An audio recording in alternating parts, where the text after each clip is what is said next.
Bonsoir à tous, bienvenue à ce flash d'information.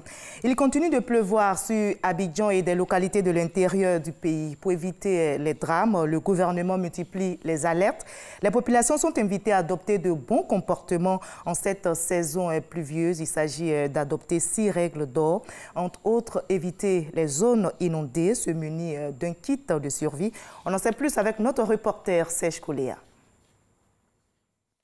Alerte à inondation. Les bons comportements. Suivez régulièrement les informations à la télévision, à la radio, sur Internet et les réseaux sociaux officiels.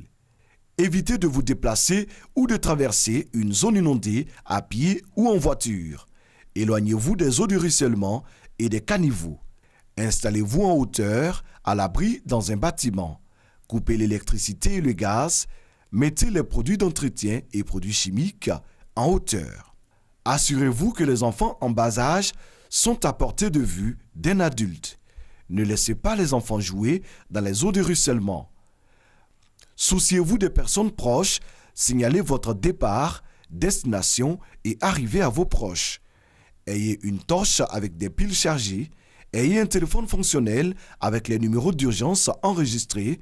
Ayez des bouteilles d'eau, du lait pour les enfants et des médicaments. Numéro d'urgence 180 pour les pompiers, 01 93 28 44 64 49 69 pour la police, 22 47 87 03, 22 47 87 36 pour l'Office national de la protection civile. N'appelez les secours qu'en cas d'urgence. Ne pas encombrer les lignes d'urgence pour permettre de sauver des vies. Les pluies diluviennes n'ont pas fait des dégâts du côté de Bouaké. Après 3 mois de pénurie, l'eau s'est remise à couler dans les robinets à la faveur des fortes pluies de ces derniers jours. Les populations soulagées expriment leur joie.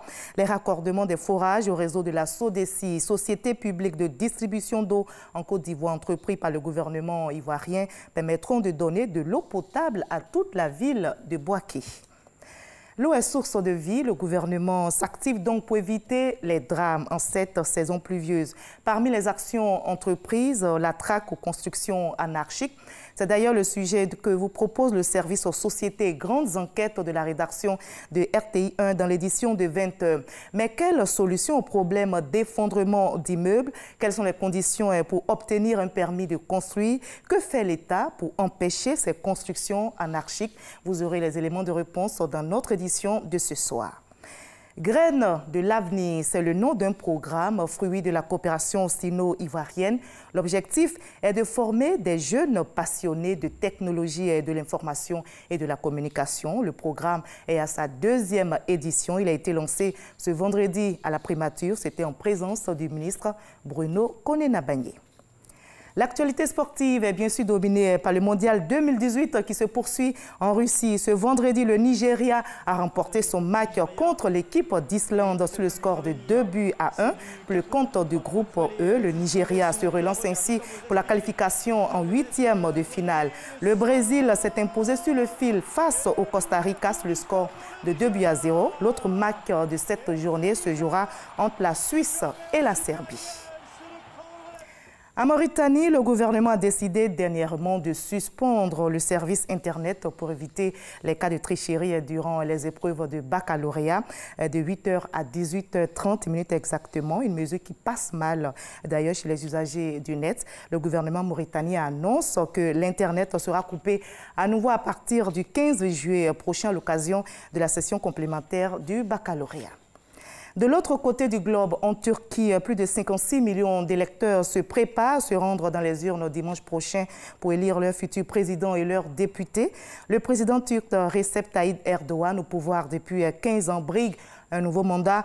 Il sera en face de 5 autres candidats. L'enjeu de ces élections est considérable car le vainqueur sera doté de pouvoirs renforcés adoptés par référendum en avril 2017. Voilà, c'est ici que l'on s'arrête pour ce Flash Info. Mais juste après, suivez l'info régionale qui vous donne toutes les nouvelles de nos régions ici en Côte d'Ivoire. Moi, je vous retrouve à 20h pour la grande édition. À tout à l'heure.